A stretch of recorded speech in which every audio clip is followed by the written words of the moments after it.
Hola mis millonarios mentalísticos, yo soy Fran Piero Rivera Condori y hoy les hablaré sobre la historia del gigante japonés. Todo empezó con un hijo de un humilde carpintero, de una modesta confeccionista de telas.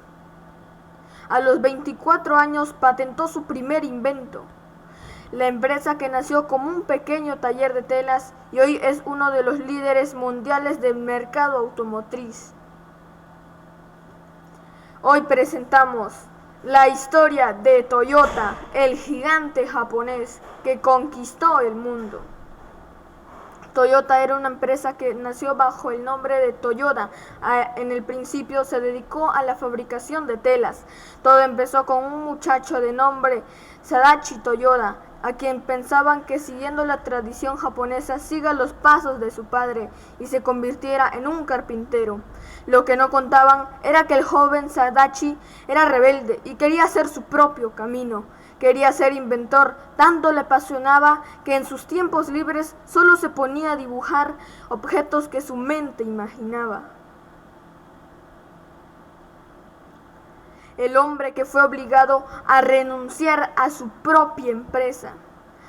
A ver a su mamá trabajando duro a los 24 años, Sakachi creó un taller de madera que operaba manualmente. Así aliviaba el trabajo de su madre. Pero el tipo era obsesivo y no paró hasta 1897. Hasta inventar el primer telar automático. De inmediato el joven ganó fama nacional, invirtió y constituyó la fábrica de telas. ¿Pero qué sucedió?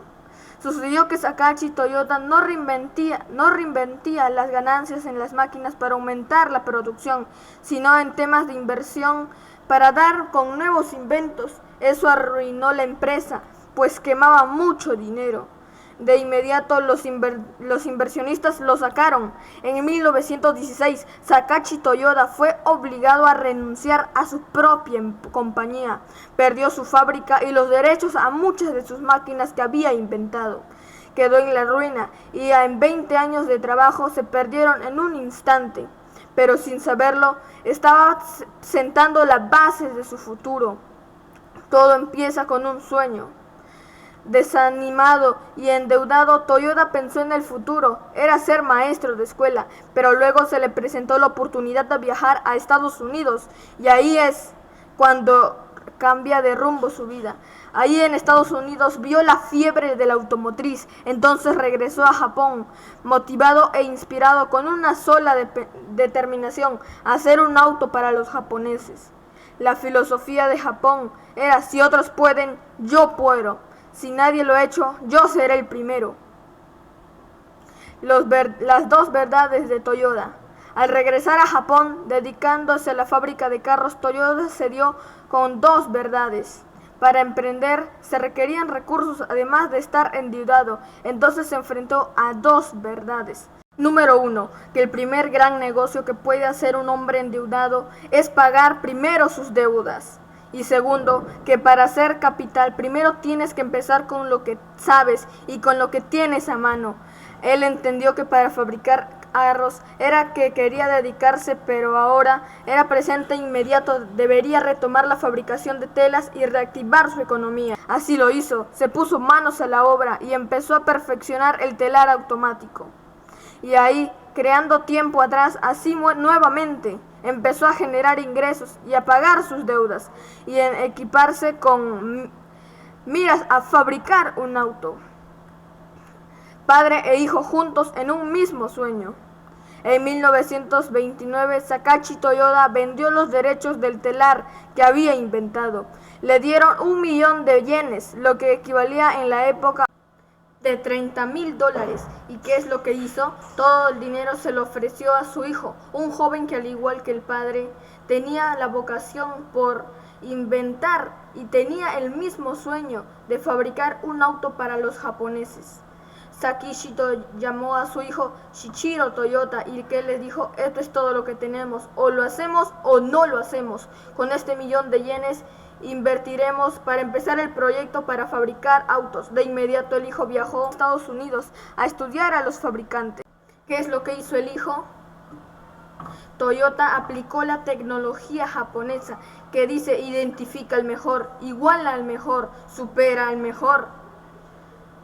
Un año después de hacer toda la investigación, en 1930 empezó a construir el primer prototipo de automóvil para la población japonesa. Pero ese mismo año la familia Toyoda sufrió un duro golpe. En octubre de 1930 fallece el padre, el visionario de Toyota, el señor Sakichi Toyoda, que hizo el hijo, sacó fuerzas de donde no las tenía y según los registros de la empresa dijo, en honor a mi padre, el proyecto debe continuar. Ahora con más fuerzas que nunca vamos a fabricar el primer auto para las japonesas. El hijo estaba determinado a hacer realidad la visión de su padre. En 1933 restablecen un departamento automotriz. En 1934 ya habían desarrollado el primer prototipo de motor automotriz. En 1935 empieza la creación del primer prototipo de automóvil de Toyota, el modelo A1, modelo desarrollado y concedido de la nada. En prácticamente 5 es la historia de este gigante japonés. En 1935 cambia de nombre a pasar de Toyota a ser Toyota. En 1936 nace la Toyota Motors Corporation. La historia de Toyota es una historia de superación, pues la empresa cree en la calidad total y en la gente, con bases del negocio, y en la empresa ha sido capaz de trascender en sus creaciones, pues en 1955, tras el fallecimiento de Shichiro Toyoda, la empresa siguió creciendo. Ellos se dieron cuenta que Japón quedaba chiquito, ahora querían conquistar Norteamérica, y así lo hicieron. Se dieron cuenta que la familia gringa quería tener más de un solo auto en su casa. Entonces allí aparecieron los Toyota para ofrecer carros económicos. ¿Pero qué pasó? Resulta que los carros que ellos llevaron a Estados Unidos estaban hechos para las pistas japonesas. Eran carros diseñados para ir a poca velocidad y el gringo quería autos rápidos. ¿Qué hizo Toyota? Se adaptó a las necesidades del mercado. Si el gringo quiere carros especialmente para sus carreteras, los japoneses empezaron a sacar esos carros. Esa filosofía de Toyota, adaptarse a la exigencia del mercado. Por ejemplo, con la crisis petrolera, la gente buscaba autos que consuman menos combustible. ¿Qué hizo los japoneses? Innovaron, sacaron carros que consuman menos combustible. Como dijo alguien, Toyota es Toyota. Esa es la historia del gigante japonés que conquistó el mundo.